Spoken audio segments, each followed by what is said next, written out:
This is Jason J. Lewis, the voice of Superman on Justice League Action, and you're listening to the Krypton Report. Up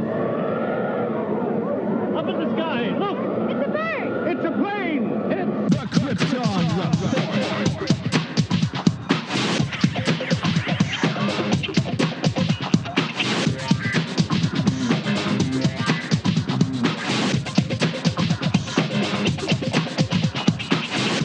Welcome to the Krypton Report Podcast, presented by the Southgate Media Group.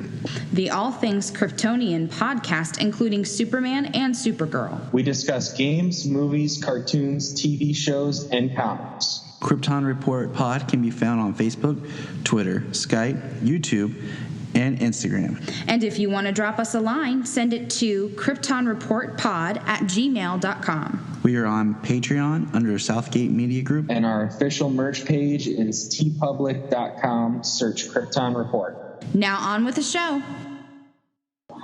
All right, everybody. Welcome to this special edition Krypton Report Summer Movie Series special. It's a mouthful. Hey, who's got a phone? No phones in the movie theater. The lights are dimming. I thought Turn your phones down. Who is that? I will come through this microphone. Hey, my phone. That's my phone. Well, as you can hear their lovely voices. It is down. Once again, I am joined by two Cape Crusading pals as we venture to Batman. That's Batman again for our special series about Batman for the 80th anniversary as we move towards our discussion of the eventual Joker movie. And I don't like talking to myself. It gets very boring, even though I am entertaining to myself. So I had to bring along my faithful sidekick, Commissioner Gordon, a.k.a. Bryan. Welcome, Bryan. Hello, folks. And then always wrapped in shadow and secrecy, there is the great, the powerful James Batman. Welcome, James. How's it going? It is going quite well. And I will be Robin. Because you know why? I love Robin. And I do, actually. I really do like Robin. I'm Batman. I do have to share a quick story as we start. I recently watched this with my 4-year-old Solomon. And if you're listening to the show and you're not heard about Solomon, well, you probably haven't listened to a lot. So welcome to your first episode. And I watched it with my 2-year-old daughter, Miss Sayla. And the first thing they said to me was, "Where's Robin's pants?" And I had to text. Yeah, I remember you both of messaged me. So you want to be Robin so you don't get to wear pants? That's what it's all about? He likes the tights and the elf booties. I do like the elf booties. The elf booty. You can't beat the elf booties, bro. But I've always liked Robin. Of course I like Batman, but I've always, I thought Robin's, just as a sidekick and, Dick Grayson and all as a character. So I will say, just real quick before we talk more, we're not going to do a commentary track for Batman the movie, which is the Batman 66 movie, because we didn't have the time to work it out. We were going to record this as our first Bat episode, but it's actually our second. And just quickly, we discussed a little bit last time, but what is your history with Batman 66? Bryan, as our guest, you go first. So I think we talked about this last time, but yeah, we did I don't touch really on it. So, well, I don't remember any time where I didn't know Batman. I remember seeing Superman the movie when I was 4 years old. So I think around this time is when I was introduced also to Batman 89 and Adam West's Batman. And I think what I loved most about Batman 66, as we call it, is just there was a different villain every episode. So whereas Batman 89 only gave me the Joker, the greatest villain of all time, Batman 66 introduced me to so many other things. Introduced me to Mr. Free, is definitely one of my all-time favorite villains. The Riddler, before we got Jim Carrey, Burgess Meredith's Penguin, Vincent Price's Egghead. I guess like where Michael Keaton and Jack Nicholson's Batman and Joker gave me all that dark stuff that I kind of like thought was a little bit cool as I got older, and that's definitely the Batman I prefer now. Batman 66 as a child, like your son Solo's age when I was introduced to it, it made me happier, it made me funner, and I wanted to be Robin, and I wanted to hang out with Batman and hand him the shark repellent bat spray and get to ride in the car and all that stuff. And it's so fun, but as you're older, you do see all the silliness that the movie or show entails, and we definitely want to talk about that tonight. Yeah, we're definitely going to talk about that. James, what's your kind of history of Batman 66 in your life? Well, I mean, I like I had said back on our Batman 89 commentary, I've always known Batman. I mean, I was 4 when 89 had come out, and so most of the Batman that I had probably seen around that time was the 66 show on in syndication. So as a little kid, I mean, it was Batman. It was funny, it was cool. You loved the noise, or the sounds that were done from words, when they hit people. So that was really fun to watch.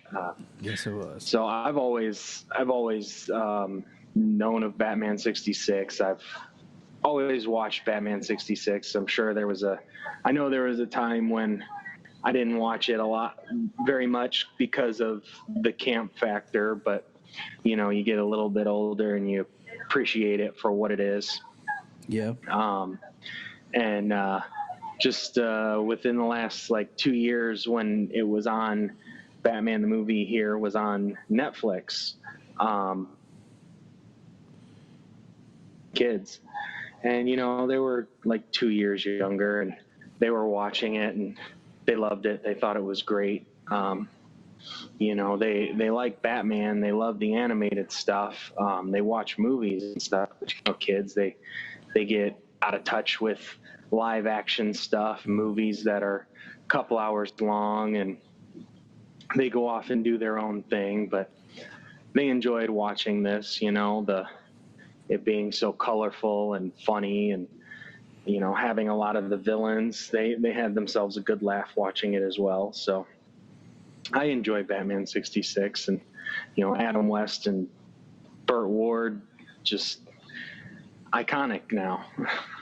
I mean, you're absolutely right. I think all of us have this love-hate relationship with Batman 66, where we loved it, and then we grew up and we were like, man, that's not cool. That's not Batman, and we didn't want to talk about it. And then I don't know. And then we were like, oh, we come to terms with it, and we like it again. So I mean, I never hated it. I just, I was always I got to the point where it's the camp factor. It's not as cool. It's not as dark and action packed, and I mean, but then you realize, you get a little bit older, you realize it was what it was, and it made no apologies for being what it was, and it was very enjoyable. It's very funny to watch, and it takes you back. It's really simple and fun to watch. Yeah, I had a kind of hate with it, just because it seemed like everybody was like, oh, Batman, and that's all they ever talked about was 66. And no, there's more to Batman than Batman 66. And so Tyler, would you say that Adam West's Batman is your least favorite Batman? In live action? Yes, or live action, or just period. Yeah, I mean, yeah.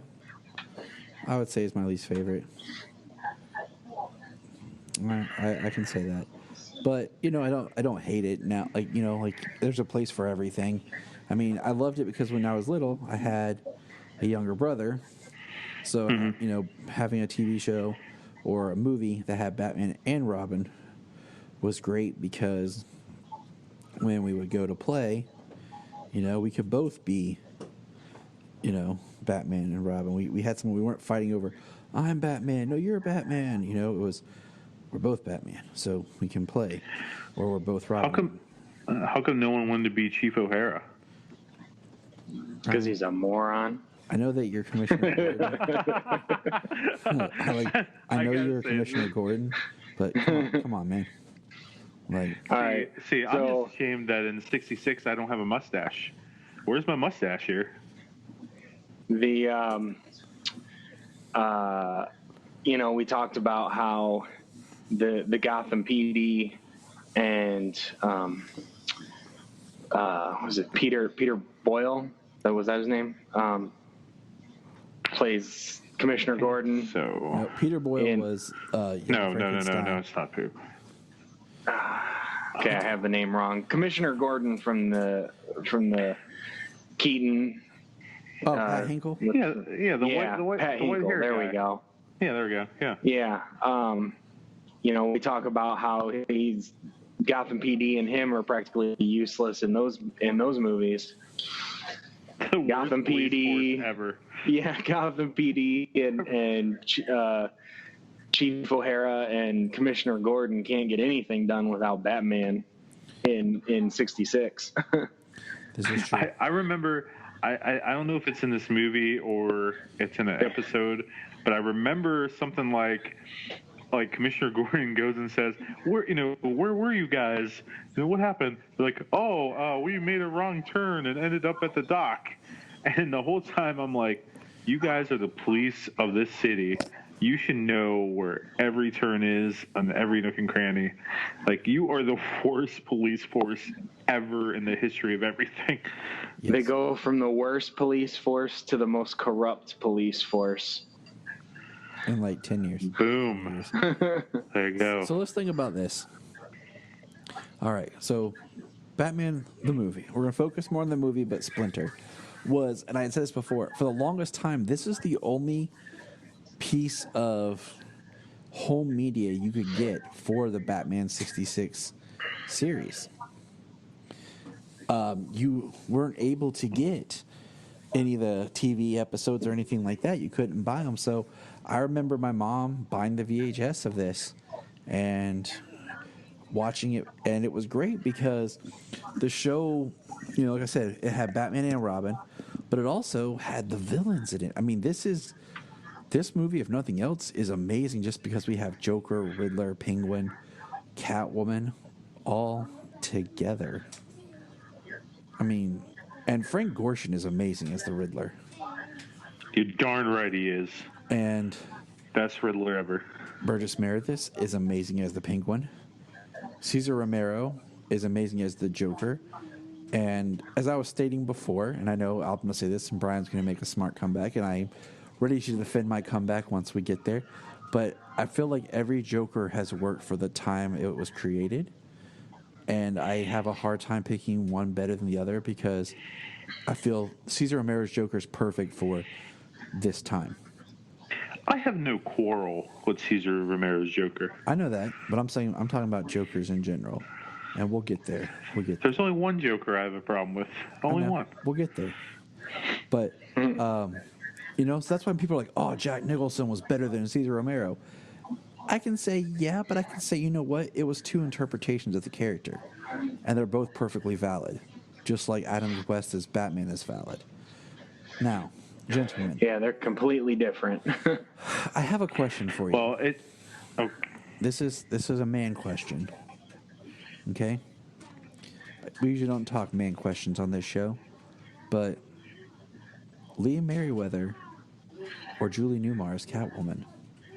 Which do you prefer? Well, I mean, the Catwoman I remember most is from the movie. Yeah, same here. just because I had this Yeah, one me too. to watch more. And I remember watching Batman 66, the show on FX, on reruns. But this was the Batman of that time that I had, because it's the only thing I could have at home, And I, for the longest time, I didn't realize there was another actress as Cal. I'm not going to talk about Eartha Kitt. Okay, I'm not going to touch on that. You didn't notice Eartha Kitt? No. But no, the whole Lee Meriwether and Julie Newmar thing was pretty crazy, actually. And if I remember right, they filmed this movie like in a break from season 1. Yeah, it was right after season 1 they made this movie. They did season 1 of the show, and then it took off so well, and they're like, okay, we need to really market this. We need to really strike when it's hot. And then they made this movie. And then now I don't know if you guys have the Blu-ray of the show, but if you do, you'll notice that season 2 is very long. Like season 2 is actually broke up to 2 parts. If you try to get this show digitally or whatnot. So after this movie was so successful, then they had this long season 2, and then the show kind of like, what more can we do? And they try to bring in Batgirl to spice things up, and then they're like, okay, we're done. We're going to bring on the Bronze Age of comics and change things. Well, I think, the way you just talked about the production order, it seems more like the way they do a lot of animated series, where they will order like an initial 13 episodes, and then if it picks up, the second season is like 60-some episodes or something. And, and then later when they divide it into home release, that's why it's really confusing to look at like the release order of Batman the Animated Series and then the order if you buy it on DVD. Right. But I did not realize, I was reading some stuff here, that Frank Gorshin, the Amazing Riddler in this movie, does not appear any of the second season. He doesn't. He returns in the third season. Yeah, they got that. What's his name? The guy that was playing Gomez Adams for John a time. Adams. Yes. John Austin. Yes. Yeah. I'm drawing a blank. It's John Austin. Well, I have never watched the show all the way through. I have only seen random syndicated episodes on television. So, I can only go by what I've heard for certain things, like the dip in production costs for season 3, the changing of the Catwoman. Yep. I can barely remember Eartha Kitt as Catwoman ever. Lee Meriwether for the movie is the one I recognize the most. But I also know Julie Newmar. I'm with you. For the longest time, I knew of things. I remember always watching the opening credits, getting excited to see if the Batmobile, comes, the Bat Cycle with Batgirl comes roaring across the screen. Right. And I've seen a lot of it, but I couldn't tell you where an episode is placed. Yeah, except for the only episode I could probably tell you is a high diddle diddle riddle, and then the next episode or the first 2 episodes of the series. That's about it. Let's see. I have the 3rd season. I bought it when there was a special when BVS came out. It was $10 for the DVD set of season 3, and it came with a $5 ticket to the movie. So I bought that one, and then I have all the digital files of the series somewhere. So you'd be happy to know that I have it on Blu-ray and I have it on digital. But when I watch it on Blu-ray. So how is it on Blu-ray? How about that? I was going to ask you how You how actually watch it on physical media? Yes. Oh physical wait! This media. is a flip from last time where Brian gave us like heck for not streaming and being all hip, Being all old school. Yeah, he was hitting us pretty hard. I love streaming, but when it might have been, I forget when it came out on Blu-ray. It might have been within like I said, it was around 2016 because I know there's a big thing. That's why it was on. They had it out when BVS came out. Yeah, every time I go to Walmart and I walk through the movie section, I see Batman 66. I'm like, man, I need to get that collection.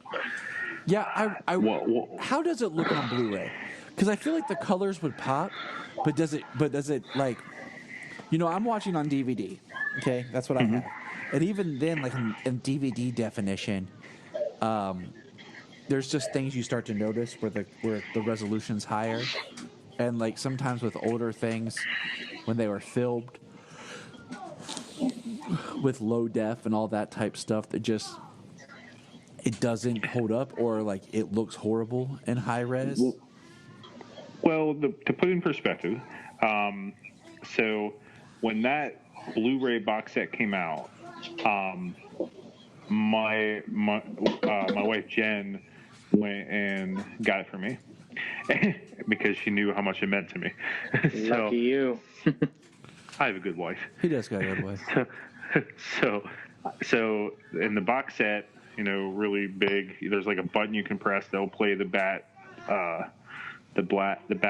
song, the bat theme with it. Yes. Go ahead. It opens it up. It has like a little Hot Wheels Batmobile I still have the box. Oh, it that's has awesome. like some trading cards. And then nice felt in there. There's like a little tidbit from Adam West and all this stuff. It is fantastic. And the colors are brighter in HD, with the Blu-ray and the remaster stuff. The sound's great. But to put it in even more perspective, I think it was 2 years, it might have been 2 years before Adam West passed away. I was in Pittsburgh because I'm from Pittsburgh, and Pittsburgh at the time. And a year prior to when I met Adam West and Burt Ward, Adam had to cancel because of health issues. So when he came back, it was a big deal. And I'm in the Q&A room, and this guy comes up in the questions for Adam West and Burt, and he's like, yes, this question is for Mr. Ward. As you know, the Blu-ray set has just recently came out to purchase for home media. Mr. Ward, in episode 13 of season 2, scene 4, you can clearly see that you have a bruise on your right leg. In the next said scene, that bruise has disappeared. Due to the high definition quality, you can see this bruise very clearly, and then it disappears, Mr. Ward. How is that so?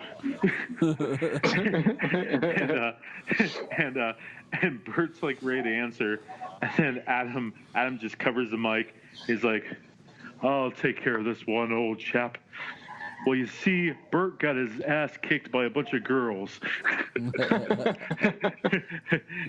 then Bert's laughing, and he's like, get out of here.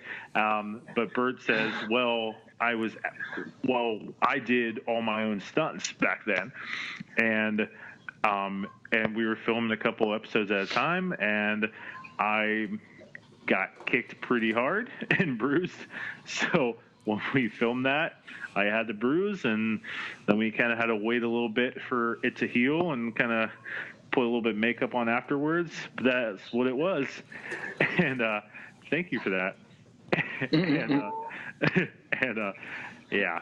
So you can. So kind of a simple. Yes. Yeah. Kind of a simple answer to. I mean, not like it would have been complicated. I mean, That's a answer you could get for any question with that content. Asking about a bruise. But if you go to these Comic Cons, every time there's always this fan that asks this crazy outlandish question. Like, come on, we're fans, but no, we don't ask stuff like that. I have some sense of like how things work. Like makeup and stunts and all that fun stuff. So I mean, Burt Ward, he got to fight with Bruce Lee, for gosh sakes.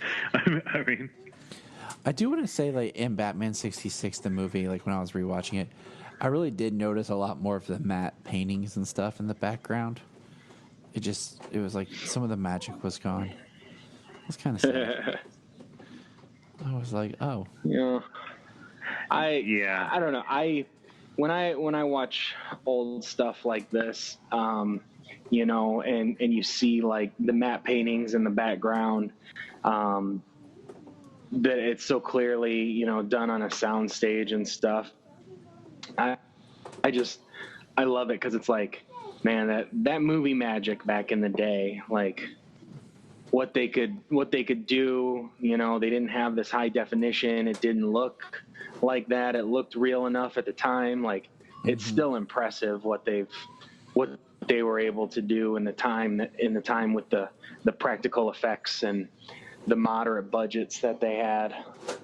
Oh yeah, I mean, you're right. The funny thing is, I'm on that scene when they're standing on the buoy out in the middle of the ocean, and Penguin and Joker are shooting torpedoes at them. And they're magnetized? Yes. That's exactly what I'm talking about. That's the painting that I'm talking about. Yeah. And you see the water around them, and you're like, they could seriously just step out into the water, just like walk off set right now. It's like the end of the Truman. It's like the end of the Truman Show. I know, right? I actually just passed that part. What does a turkey do when he flies upside down? What weighs 6 ounces? Ah, crap, it's gone. He gobbles up. I mean, seriously, that is some seriously leaps in logic of how he figures that out.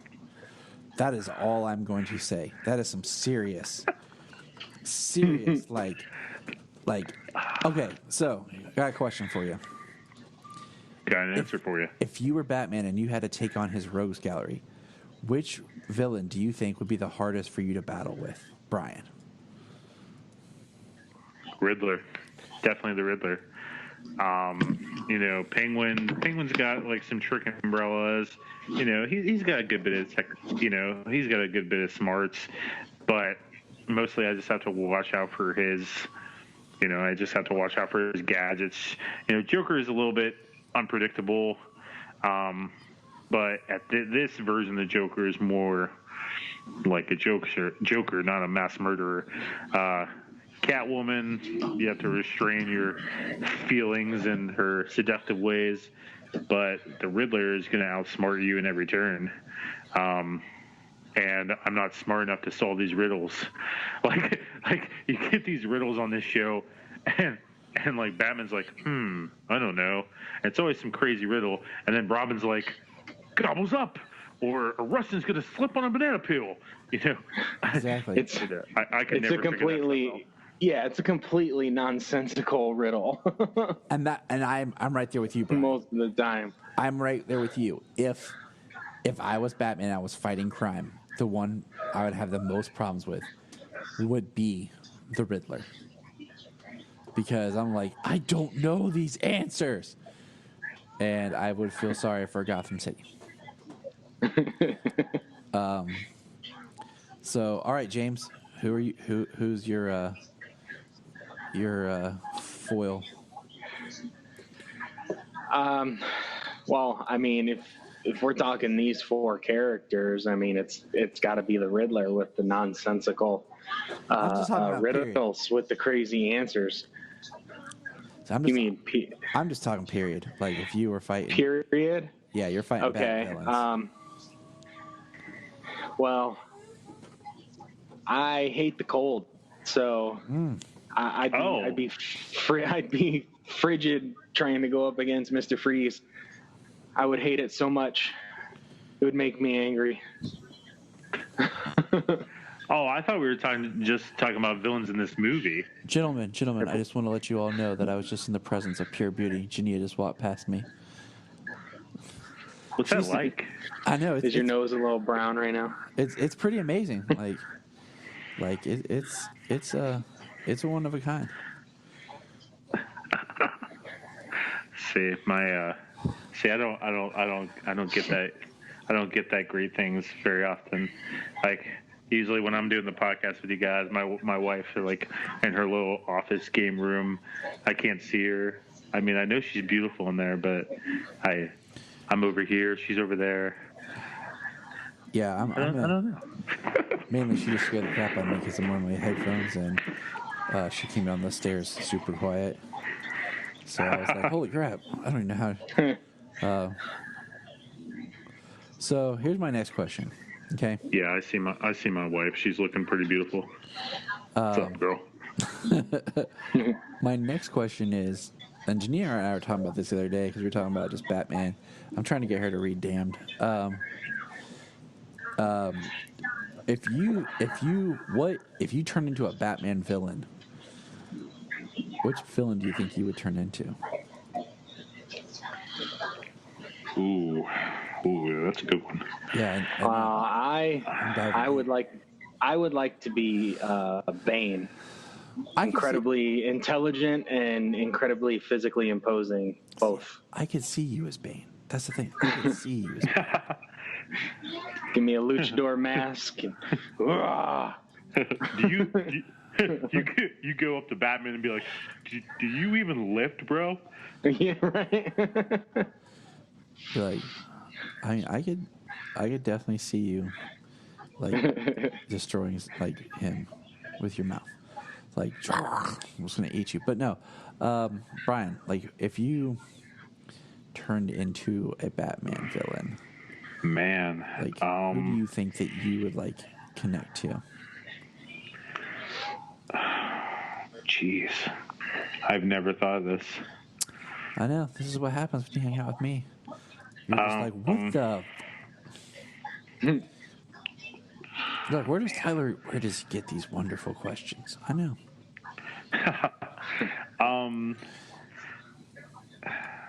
Man, wow. I mean, I'm not, I wouldn't go around just killing people. And, so, like, the Joker is my favorite villain, but I couldn't, like, I remember that's No Man's Land story where he was just going to kill a whole bunch of babies. And I think it was Commissioner Gordon, or maybe it was Commissioner Gordon's wife that went in there and kind of stopped him. Yeah, I couldn't do that. Gosh, I don't know. I think I would probably be more Ra's al Ghul because I absolutely love ninjas. I wish I could be a ninja. Teenage Mutant Ninja Turtle. Heck yeah, man. Heck yeah, man.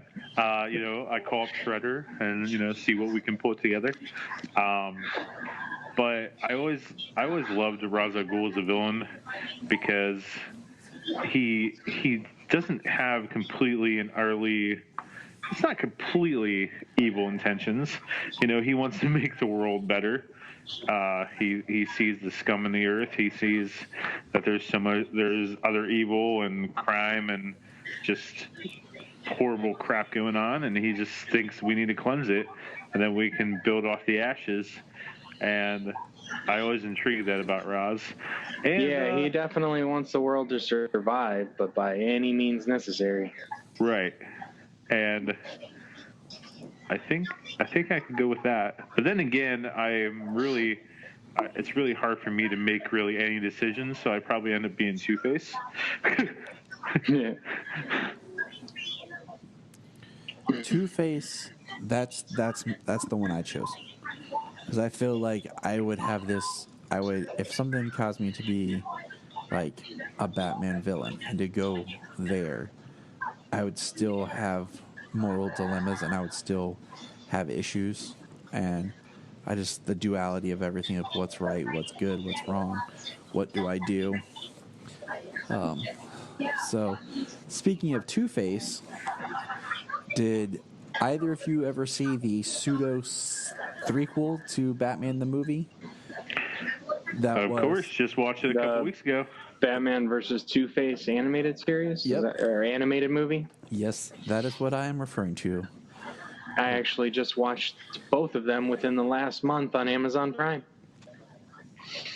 And I actually really enjoy that they are basically like, the first one was supposed to be a direct sequel, and then the Two-Face one was out of the unproduced script idea that for the show. So it was those were really nice, and fun to have. It's just like additional Batman footage, I started reading the Batman 66 comic, which I really enjoyed. Oh yeah, I want to read more. Nice. I only read maybe the first volume, but I love the idea of them being able to do villains that maybe weren't even around at the time, or villains that they never got to do on the show or in the movie or anything. Like a 66 version of Bane. I want to get to that. I want to get to that story. Wait. You're telling me there's a 66 version of Bane? In the comic books, I'm pretty positive that I read he's in it. Yes. I did not know this. I am intrigued. Yeah. Well, Bane is my favorite Batman villain. Has been pretty much since I can remember. And have you read the Forever Evil Arkham War? I believe is the name of it. It's one of the Forever Evil tie-ins. I have not. Bane is actually. Yeah, Bane is the main character in that, and the Justice League is gone. They're off the map for the Forever Evil storyline. Mm-hmm. Bane actually basically protects Gotham. It's his city to do with what he will, and he doesn't destroy it. He becomes more of a protector of Gotham. And they actually have the comic book Bane, and in it he's wearing the Dark Knight Rises Tom Hoodie jacket with the fur-lined jacket and stuff. It's like, nice. That's pretty awesome looking. Yeah, it's pretty awesome shot. That's pretty dope. Not gonna lie, that's pretty dang dope. Yeah. Okay, I'm gonna have to read this. Yeah, it's a Forever Evil tie-in from the New 52 when the Crime Syndicate came over and took over the Earth. That's what this whole villains month or villain things kind of reminds me Year of the Villain. The year of the villain. It's gonna be interesting when I pick up Superman and Supergirl. See what their first issues of Year of the Villain are like. I'm not sold on it yet. I'm not. We know it's. We know it's a. It comes out of the totality and Perpetua from the Justice League, where basically the Legion of Doom has swayed the majority of people to the side of Doom, to say that that's what's going to save the Earth.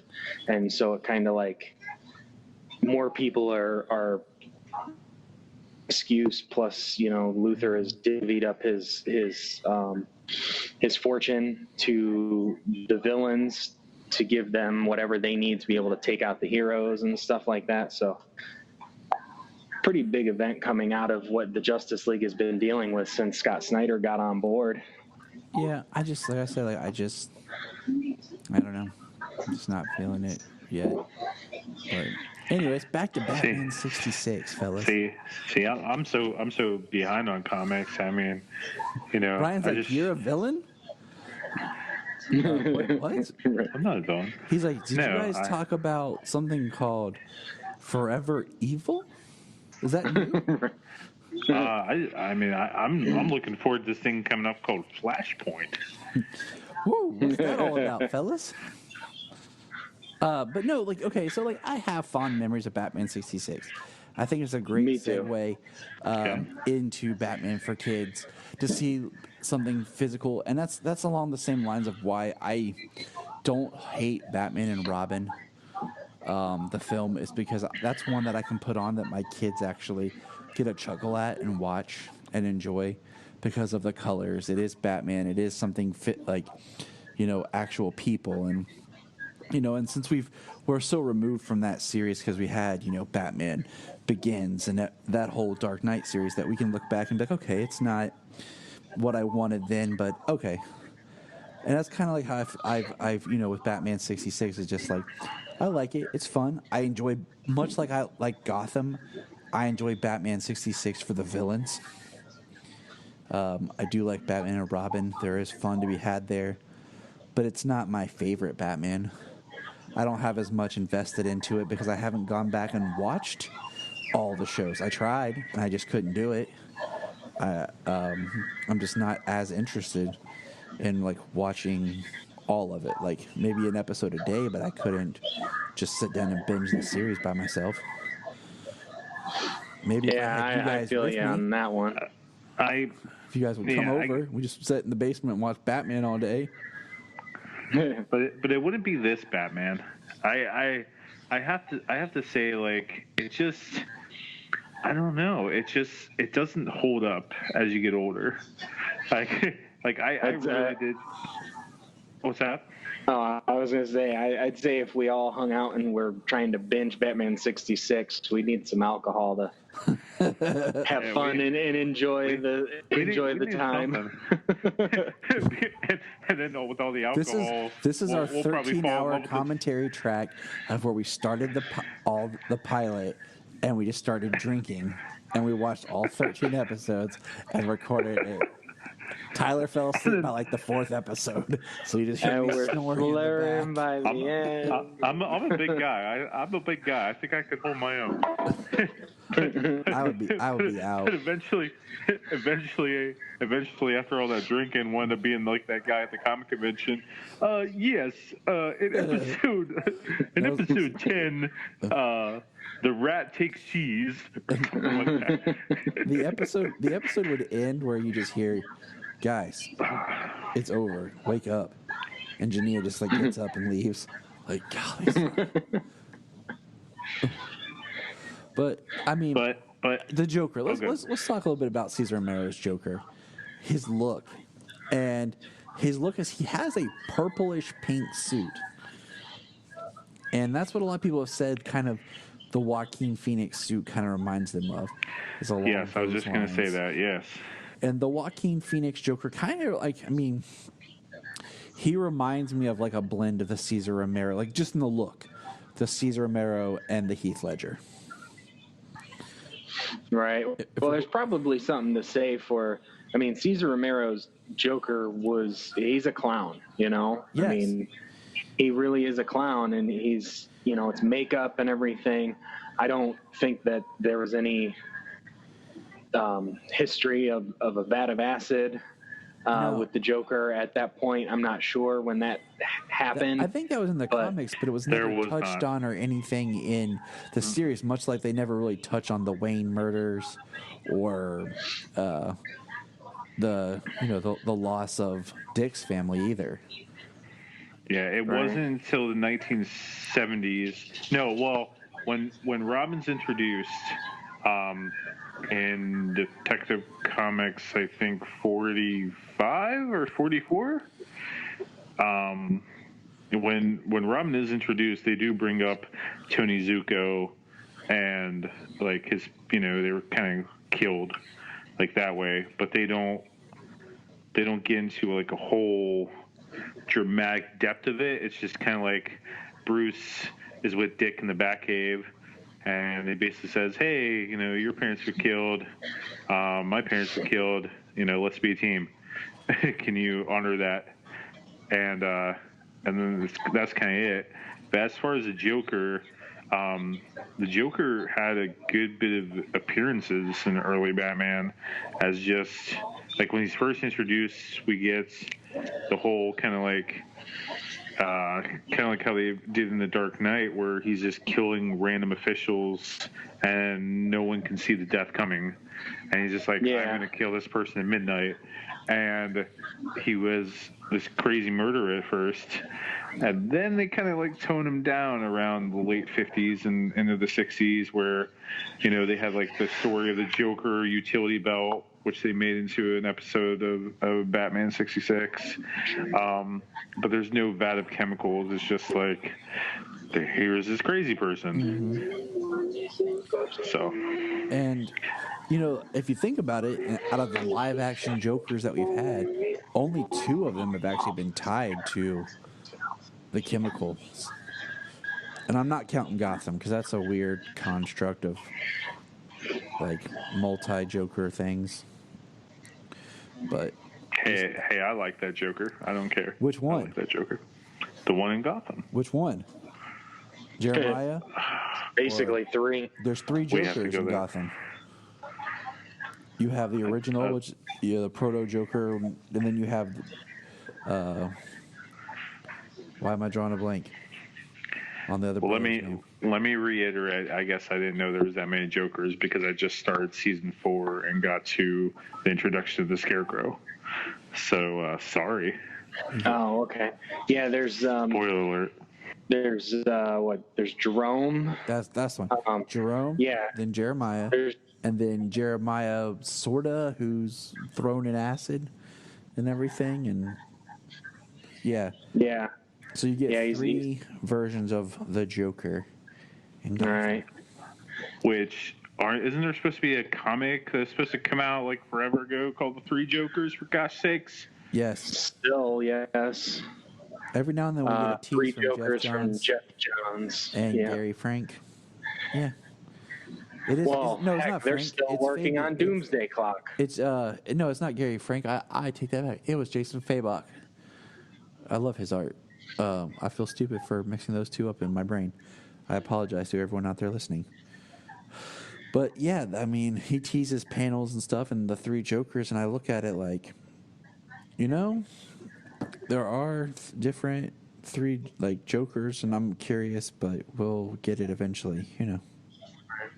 I'm hoping after all this time, they announced it so long ago, and now that Doomsday Clock is going to be gone, over 2 years, hopefully with all that time, an extra year added on to Doomsday Clock, hopefully 3 Jokers will be ready to go and it'll be able to be released properly. And the problem unless is, they've been forced to change so much, like and the problem Batman, is, who knows? 3 Jokers and Doomsday Clock were both stories that were supposed to be part of the continuity of the overall events, because Doomsday Clock was, gonna tie into, post Rebirth, into the current DC universe. And 3 Jokers is teased at the end of the New 52 Justice League. And now they're in Black Label, which is like that, it's non-canonical stories. So I don't know.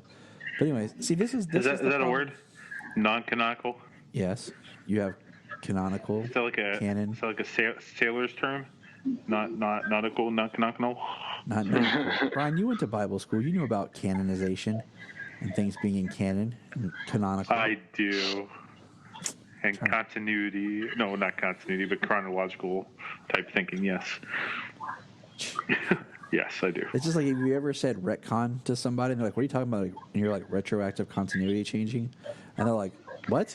And you're like, yeah. And you're like, yeah. You're like, I made a lot of my teachers or professors' heads hurt in Bible college. I really did.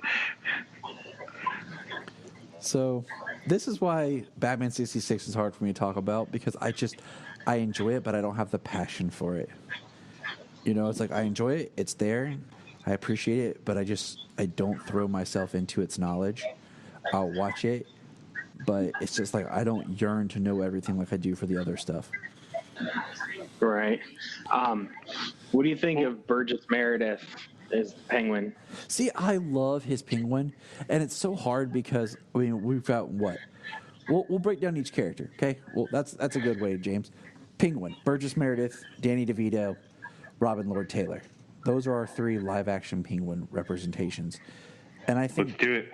Burgess Meredith just hits it. Like he has such a great look, feel, and he's I don't know. He doesn't seem as campy. Like he just even though I think the Penguin could be campy in '66, and I think like he kind of even seems like part of what he does as like a thief and arms dealer and stuff like that is still part of his character since '66. Yeah. Well, when you see Burgess Meredith in this, it's really like one thing I do love about Batman '66. You know, even though Tyler's not so passionate about it, but one thing I can say is that if you read the origin of the Riddler and you read the first comic with the Joker and you read the first comic with Penguin and so on and so forth, like their characters and their look pop right out of that comic into the show, like right into it. Just how they look, especially like Frank Gorshin's Joker, or I'm not Frank Gorshin's Riddler. Just they all pop right there. And when I look at Burgess Meredith as the Penguin, and I agree with you, he's the least campy of the villains in my opinion. You know, when you deal with like Mad Hatter, for example, like he has this absolute obsession with hats. It's nothing to do, well, I mean, a little bit with mind control, but just it's all about hats. Everything's about hats, you know. And when we deal with Penguin, you know, this Penguin's, I mean, you get a little campy with like P-Penguin and stuff like that, but this guy's like he's buying massive submarines. He's getting like massive weapon deals. Like he wants his plan to go through. He's a very good schemer in this. And his voice with the squawking and the walking and stuff, I love it. Danny DeVito's Penguin, I gotta tell you, I wouldn't say I hate it. I hate it. I'll flat out, it's disgusting. I think Danny DeVito would have been a great Penguin, but Tim Burton made it disgusting. Yes, when he's dying at the end and that black goose come out of his mouth and it doesn't work for me. Like there's no way in God's green earth or in any earth or dimension or multiverse that anybody would elect that dude mayor. I mean, whatever. You know? I mean, whatever with the physical deformities that the character had, but just the way he was. I mean, he was dirty. He was perverted. He was, violent to a sick degree, you know. And then just everything that Danny DeVito's Penguin was. Let's kill babies, and then with Catwoman, let's make babies. You know, right? I mean, there's a lot more. Like, it was kind of crazy when as I got older, just the stuff that's in there. Right. All right. So moving on, Riddler. Oh, we didn't hit Robin Lord Taylor. My bad.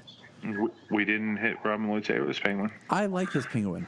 He had technically he played the character the longest. There's moments where he was really good, but it was, I think he did a great job of being a darker Burgess Meredith, but he also had some campiness. And even though he was, thin, I think, because we always think of how the Penguin's more robust, he did a great job of just pulling in the characteristics of the Penguin. Yeah. I absolutely love this Penguin. He is my favorite Penguin. I mean, I didn't think I would like him with the thinness. I thought he was a little too thin, but as I've been watching the show, just him being this, him doing everything he can to save his own skin, and him being this master manipulator and getting very close to his enemies and being able to manipulate them and pull from the strings and all that. I was like, this is the Penguin I love, where it's kind of like, I do my own thing, but I'll help out the GCPD when I can. I really liked it. And that's all we got to say about that. Yeah, I mean, you said most of it. Robin Lord Taylor was great. I never realized how short he actually was when it came to, the actor, I didn't realize how short he was, when he was standing next to everybody. And then his walk, he had some kind of abnormality or maybe deformity, the way that he walked. Plus he got injured a few times, but growing up, like him being thinner when he was younger, I didn't have much of a problem with that. I liked how they gave him a gut and everything when it came down to the end. He wore the top hat, and he was very Burgess Meredith when it came to the finale. But like you said, he was really intelligent in the way he manipulated everybody, the way he got information to use and get what he wanted. He was very intelligent, being able to read people. He knew how people were going to react to what he had, what people were doing, and what plans were set in motion, so he could still come out on top. Yes. So yeah, Robin Lord Taylor, he spent 5 seasons playing the Penguin. He did a very good job, and he was mostly one of the standout performances of Gotham.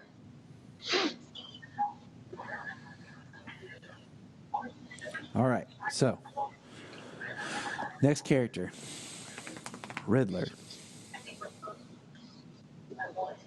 And we get, like we discussed, Frank Gorshin. Man, Frank Gorshin, man, that just that laugh, like, just like, I can't do it justice, not even close. but just like, for me, he's my favorite Riddler because he's just an absolute nutcase, but he's not like the nutcase on the way of the Joker. He's just like, he acts like he's the smartest man in the room because he is, and just the way he comes up with plots and plans and riddles and him just wearing that outfit is great too. I love his green and black question mark suit. I've always loved that. But when we get to Jim Carrey, I feel that Jim kind of copied a little bit too much of Gorshin, and at least when he was in the Riddler parts. Except at the end of Batman Forever, he was kind of like his own somewhat thing. But there were a lot of times where I felt Jim Carrey was not fully making his own. And then the guy that plays him in Gotham,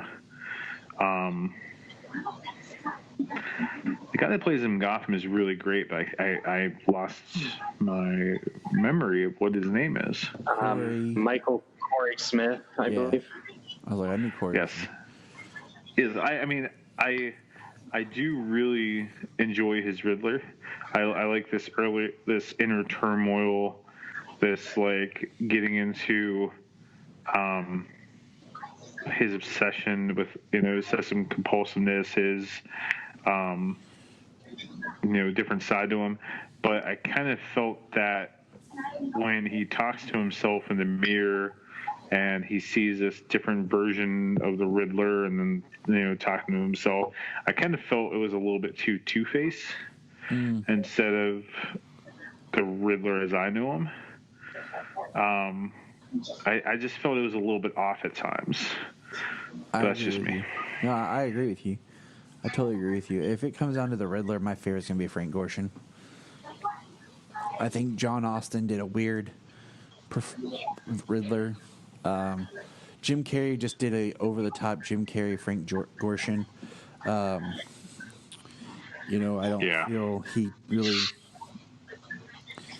I don't know, did it himself, but at the time I loved him because everybody loved Jim Carrey at that time.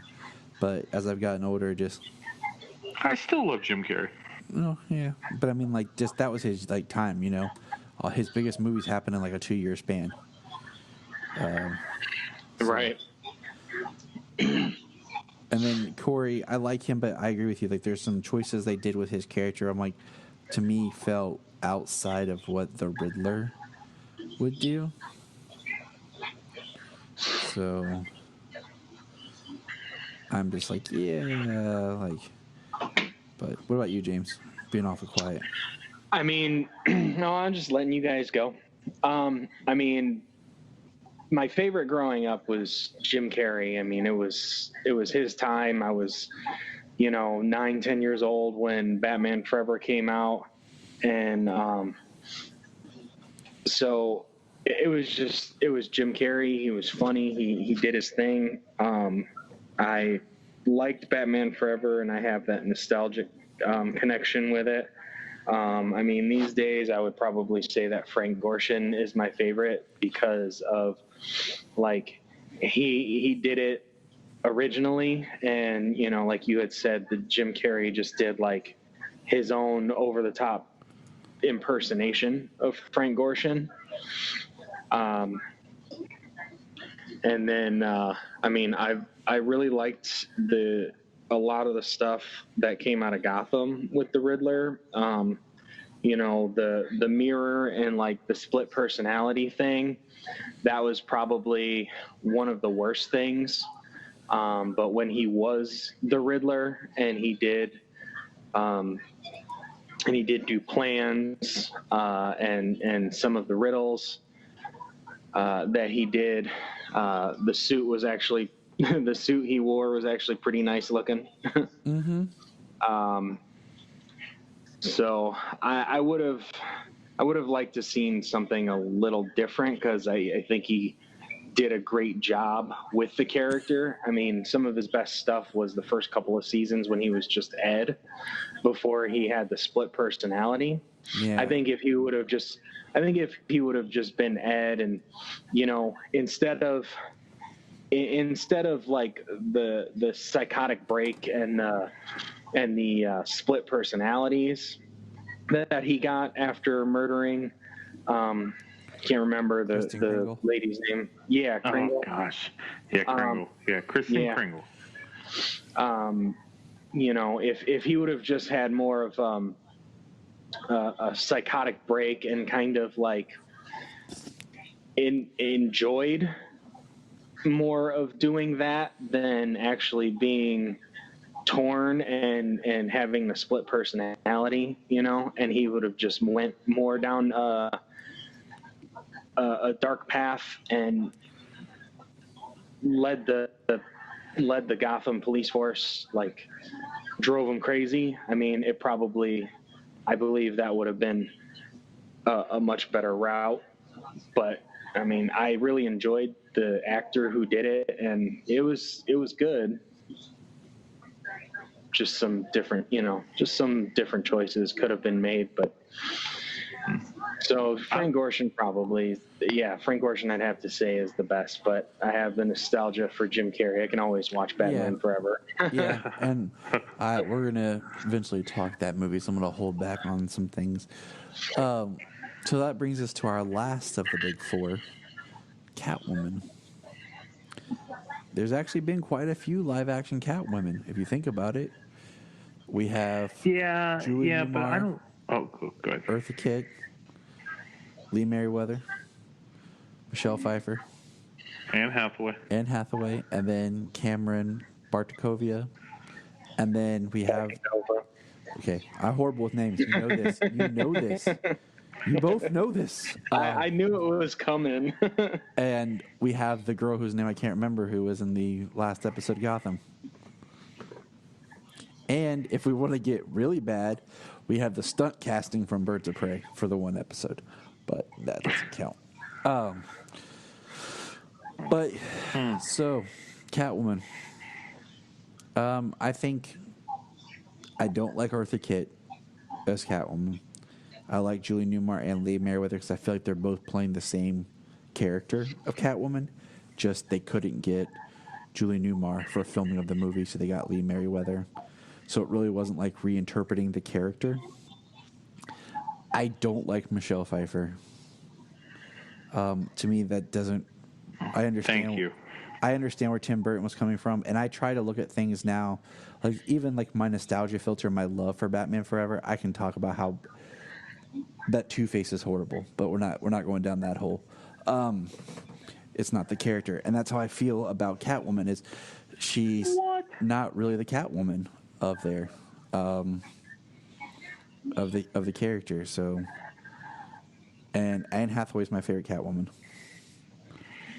I think she comes closest to how I feel like the comic book Catwoman would be. But I feel like I've never gotten that perfect like Catwoman on screen. Now one of you talk. Okay. No, go ahead, Brian. No, sorry. I'm with you. I don't feel like we've got that definitive Catwoman. I don't think. I mean, a lot of people say that Heath Ledger is like the definitive Joker, but I don't know if we've. Well, maybe we have. I don't know. He was really good, but I don't feel we have definitive Catwoman. I don't feel like any of the other villains that we've got like a definitive one. But the thing about Catwoman is, we're talking here of the woman that Batman decided that he was going to marry. This is a very important character to the Batman mythos, for gosh sakes. Mm-hmm. And I just don't, I don't know when we're going to get her. I liked Anne Hathaway's Catwoman, her actually really being a thief. That was pretty important. And her having that attractiveness and that pull and that little bit of selfishness, but still wanting to help. I think where Anne Hathaway's thing kind of went off the rails is pretty much the ending of The Dark Knight Rises. But not necessarily her fault. Dark Knight Rises. But okay, they're just going to be together in Paris or whatever, and that's the way it's going to be. Yeah, sure. And her, Batman getting his butt totally kicked by Bane so many times, and then Catwoman comes out with his gun, and then boom, done. That kind of pissed me off. But I really like. Get me started on Bane's arc from The Dark Knight Rises. Okay, guys, this isn't The Dark Knight Rises. I understand. I love Bane too. Believe me, I understand. I was born in darkness. No. Sorry. I know you. We'll get to it. All I'll say is I loved his portrayal, and then we'll get to it later on. Yes, I understand. I'm trying to remember that girl's name in Gotham. Oh, Cameron Bogombica Bacon Nova. Bacon donut. Bacon donor. You guys are something else. Cameron Bikendova. Anyway, that girl, I thought she was great. She was. She had this whole I like Bruce, but I'm very guarded. I live on the streets. I am a thief. I'm a jerk. Maybe I'll help you today. What's in it for me? I would say that in all the Catwoman we have, she's probably the best that we've had so far, and in terms of the full character, like how I feel Catwoman should be. But she was just a kid. She's not. I don't know. Gotham's a mess. Being such a bigger Batman fan than I am Superman fan, I know, kill me. But it was just a mess, and it's possible that with this reboot that they have coming at, that they could get her right. I don't know. I would never pick Robert Pattinson to play Batman, so I don't have high hopes. Not commenting. That's a whole other episode. I know. I hear you. But I think we can get her in the future, the right Catwoman. But as for Julia Newmar in this movie, she was fine for the time. She really tricked Bruce Wayne and Batman to fall in love with her, or whatever the heck was going on here. Who knows? She was good for the time. It was just Adam West being horny in the 60s. Yeah. Oh my gosh! Yes.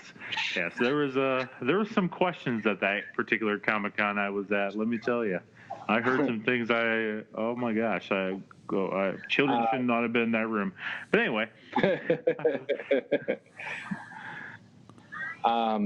Catwoman.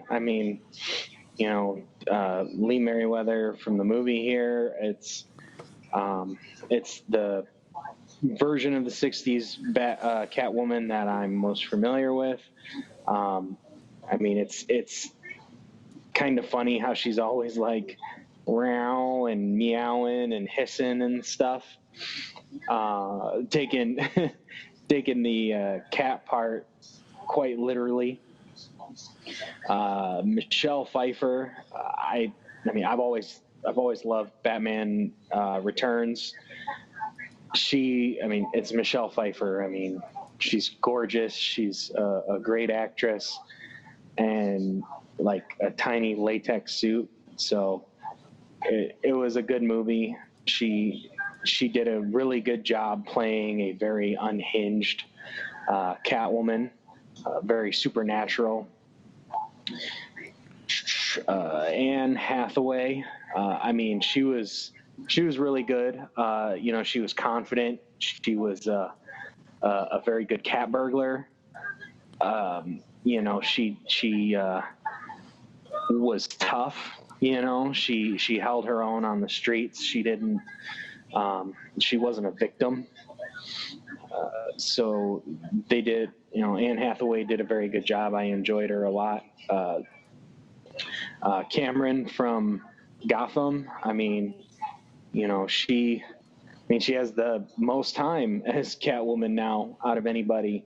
For a teenage actress, she did a really good job. And for the attributes they gave her as a proto Catwoman before she became Catwoman, a street thief, an orphan, and the character aspects they gave her, the on and off again relationship with Bruce, the fighting, learning from people as she was growing up, being on both sides of the fence, helping mostly when it was beneficial for her. It's probably one of the more comic accurate versions of the character that we've had to a degree. Before she was actually Catwoman, she had probably most of the characteristics of the Catwoman from the comics. So, and I think if it was something different, or maybe she got it at a different time, I don't know. She grew up a dancer, so she had really good body control, and she did well with the stunts and the choreography, the fight choreography in the show. Did we even bring up Halle Berry? No, nobody brings up Halle Berry. Oh yeah, I totally forgot she was Catwoman. That was the crow with the cats. Okay.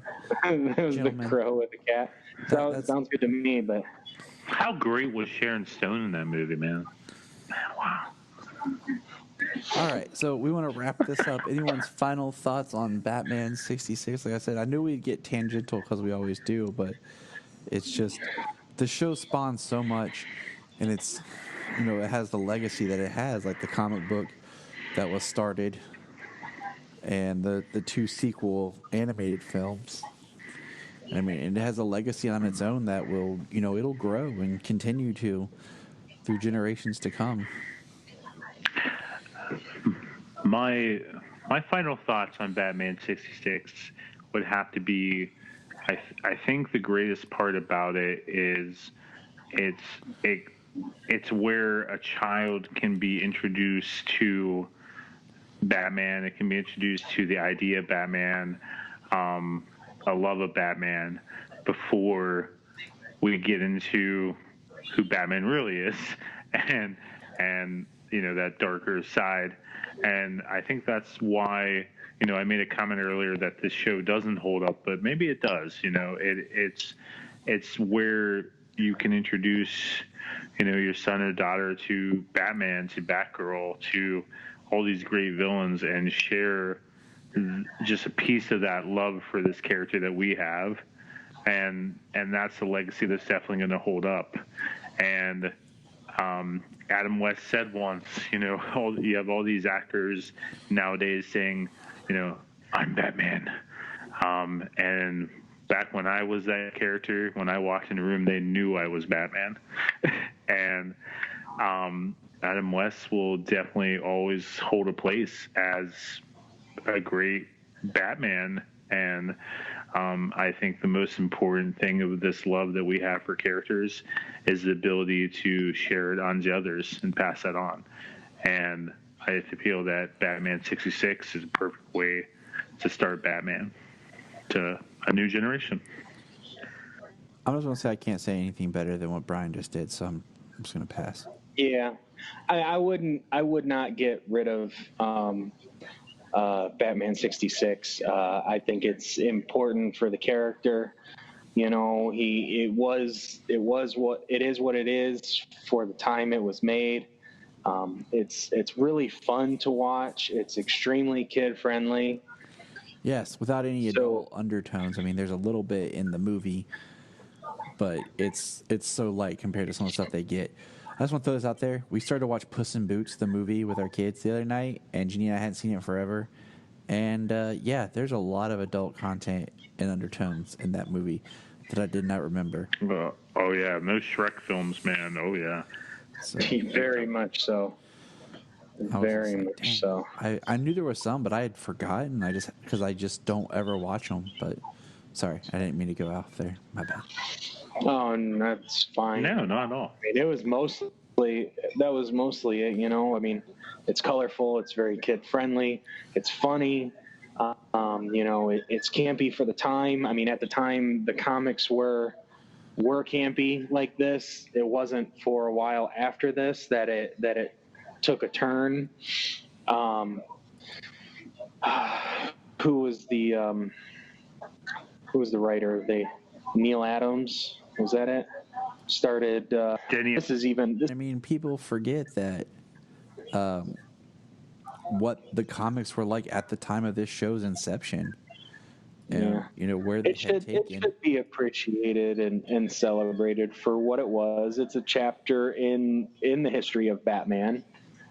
Batman wasn't always, he wasn't always a dark killer from his inception, and then turned into this dark tragic character back again in the 80s. So he went from killing people to this campy character, what we see in the show, and then back into what Frank Miller had done and what he is today. Wait, you said Batman killed people? Yes, sir. We're gonna have to sit you down and tell you some stories. But all right, guys, Tell you a story of when he buried somebody alive, or when he hung him from the neck from the bat plane and the very first comic. Yeah. Yes. Drop kick somebody in their head and snap their neck. Yeah, that kind of stuff. Yeah. Didn't Superman throw people out windows? What? Yeah. Because that's back when they just took care Yes, of sir. business. In Action Comics #1, he beat the crap out of a domestic abuser, a wife beater. As he should He have. sure did. As he should have. Yes, sir. That's the heroes I can get behind. All right, guys. Well, thank you for this chat. And Absolutely. we will pick up our next commentary.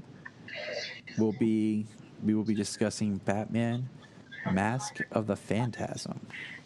My favorite Batman movie. So stick around. Absolutely one of the top ones. Look up in the sky. Look up in the sky. Look up in the sky. You can find us on Instagram, Twitter, Facebook at Krypton Report. You can also email us at kryptonreportpod@gmail.com. If you get a chance to go over to iTunes, please leave us a review to help us get better. If you're an Amazon shopper, just remember you can go to southgatemediagroup.com.